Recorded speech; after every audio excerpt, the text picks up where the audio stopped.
ಹಾಗಾಗಿಯೇ ಕಲಿತ ವಿದ್ಯೆಗೂ ಮಾಡುವ ಕೆಲಸಕ್ಕೂ ಸಂಬಂಧ ಇಲ್ಲದೆ ಇರೋದು. ಅದನ್ನು ಹೇಗೆ ತಿಳ್ಕೋಬಹುದು ಅಂತ ಕೇಳಿದ್ರೆ, ಸರಿಯಾದ ನಿರ್ಧಾರವನ್ನು ತೆಗೆದುಕೊಂಡು ನಿಮಗೆ ಇಷ್ಟವಾಗುವ ಕೋರ್ಸ್ ಅನ್ನು ಸೆಲೆಕ್ಟ್ ಮಾಡ್ಕೋಬಹುದು. ಅದಕ್ಕೆ ಬೇಕಾಗಿರುವ ವಿದ್ಯೆ ಎಷ್ಟು ಮುಖ್ಯ ಎಂಬುದನ್ನು ಕೂಡ ಎಲ್ಲರೂ ಗಮನದಲ್ಲಿಟ್ಕೋಬೇಕು ಎಂದರು ಮಹಾನುಭಾವುಲು. అందరికీ ವಂದನಗಳು. ನಮಸ್ಕಾರ, ನಾನು ನಂದಕುಮಾರ್, ನಿಮ್ಮ LP ಅಸ್ಟ್ರಾಲಜರ್.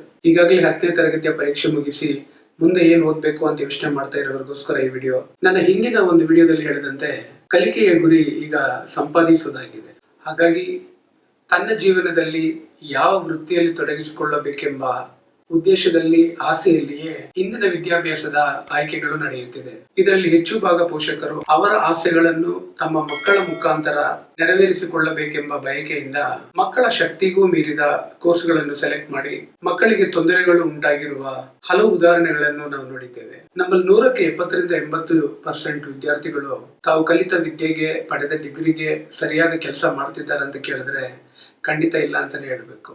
ಕಾಲ ಬದಲಾದಂತೆ ಮನುಷ್ಯನ ಬಯಕೆಗಳು, ಬೇಡಿಕೆಗಳು ಬದಲಾಗುತ್ತಾನೆ ಬರ್ತಿದೆ. ಒಂದು 30-40 ವರ್ಷಗಳ ಹಿಂದೆ ಡಾಕ್ಟರ್ಸ್, ಇಂಜಿನಿಯರಿಂಗ್ ಓದಲು ಬಯಸಿದ ವಿದ್ಯಾರ್ಥಿಗಳೇ ಅತಿ ಹೆಚ್ಚಾಗಿದ್ದರು. ಏಕೆಂದ್ರೆ ಆ ಕಾಲಕ್ಕೆ ಅದೇ ಬಹಳ ಪ್ರಮುಖವಾದ ವಿದ್ಯೆ ಆಗಿತ್ತು. ವಿದೇಶದಲ್ಲಿ ಓದೋದು ಒಂದು ರೀತಿಯ ಸೋಷಿಯಲ್ ಸ್ಟೇಟಸ್ ತೋರಿಸಿಕೊಳ್ಳುವ ವಿಷಯವಾಗಿತ್ತು. ನಂತರ IT ಸೆಕ್ಟರ್ ಅಂತ ಹೊಸ ಡಿವಿಷನ್ ಪ್ರಬಲವಾಗಲು ಪ್ರಾರಂಭಿಸಿತ್ತು. ಎಲ್ಲರೂ IT ಫೀಲ್ಡ್ ಚೇಸ್ ಮಾಡಲು ಶುರು ಮಾಡಿದ್ರು. Commerce, law, diploma, job oriented courses ಗಳಿದ್ರು ಮೆಜಾರಿಟಿ ಸ್ಟೂಡೆಂಟ್ಸ್ ಪೋಷಕರ ಆಯ್ಕೆ IT ಫೀಲ್ಡ್ ಆಗಿತ್ತು. ಒಂದು ವೇಳೆ ಆ ಫೀಲ್ಡ್ ಗೆ ಸಂಬಂಧಪಟ್ಟ ಕೋರ್ಸ್ ಅಥವಾ ಸೀಟ್ ಸಿಕ್ಕಿಲ್ಲ ಅಂದ್ರೆ ಮಾತ್ರ ಬೇರೆ ಫೀಲ್ಡ್ ಆಯ್ಕೆ ಮಾಡ್ತಾ ಇದ್ರು. ತದನಂತರ BPO, KPO, ಬ್ಯಾಕ್ ಆಫೀಸ್, ಹೀಗೆ ಹೊಸ ಹೊಸ ಆಯಾಮಗಳು ಶುರುವಾದವು. ಸೊ ನಾವು ಈಗ ಏನು ಓದ್ಬೇಕು ಅನ್ನೋದು ಮುಂದೆ 5 ವರ್ಷಗಳ ನಂತರ ನಾವು ಏನು ಕೆಲಸ ಮಾಡಬೇಕು ಅನ್ನೋದರ ಮೇಲೆ ನಿಂತಿದೆ.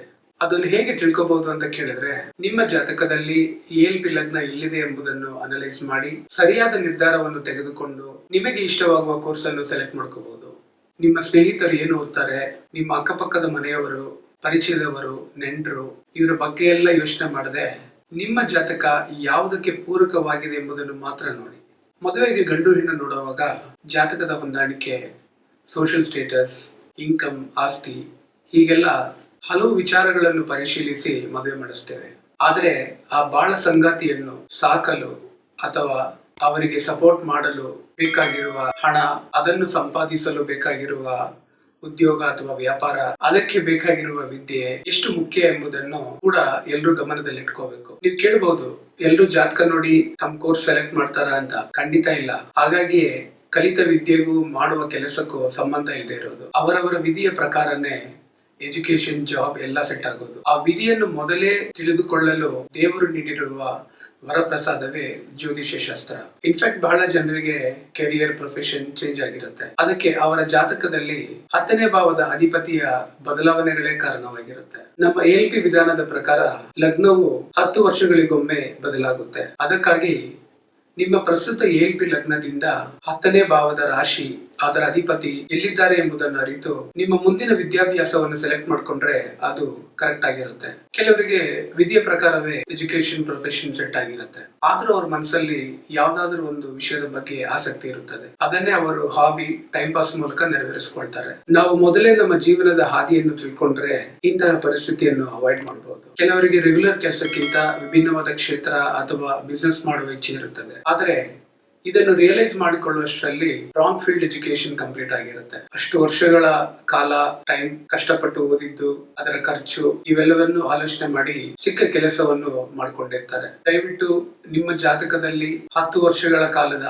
10ನೇ ಭಾವವನ್ನು ಅರಿತು ನಿಮ್ಮ ವಿದ್ಯಾಭ್ಯಾಸವನ್ನು ಸೆಲೆಕ್ಟ್ ಮಾಡ್ಕೊಳ್ಳಿ. ನಿಮ್ಮ ಜೀವನವನ್ನು ಸರಿಯಾದ ಕೆರಿಯರ್ ಪಾತ್ ನಲ್ಲಿ ನಡೆಸಿ. ಈ ಸಂದರ್ಭದಲ್ಲಿ LP ಜ್ಯೋತಿಷ್ಯ ಶಾಸ್ತ್ರವನ್ನು ರೂಪಿಸಿದ ವಾಕ್ಯೋಗಿ ಶ್ರೀ ಪದುವಡೆ ಮೂರ್ತಿ ಹಾಗೂ ನನ್ನ ಎಲ್ಲಾ ಗುರುಗಳಿಗೂ ಹೃತ್ಪೂರ್ವಕ ವಂದನೆಗಳು. ಹಾಗೆ ವಿಡಿಯೋ ಲೈಕ್ ಮಾಡಿ, ಶೇರ್ ಮಾಡಿ, ನಿಮ್ಮ ಅನಿಸಿಕೆ, ಅಭಿಪ್ರಾಯಗಳನ್ನು ಕಾಮೆಂಟ್ ಮಾಡಿ, ಮರೆಯದೆ ಚಾನೆಲ್ ಸಬ್ಸ್ಕ್ರೈಬ್ ಮಾಡಿ. ಮತ್ತೆ ಮುಂದಿನ ವಿಡಿಯೋದಲ್ಲಿ ಸಿಗೋಣ. ನಮಸ್ಕಾರ.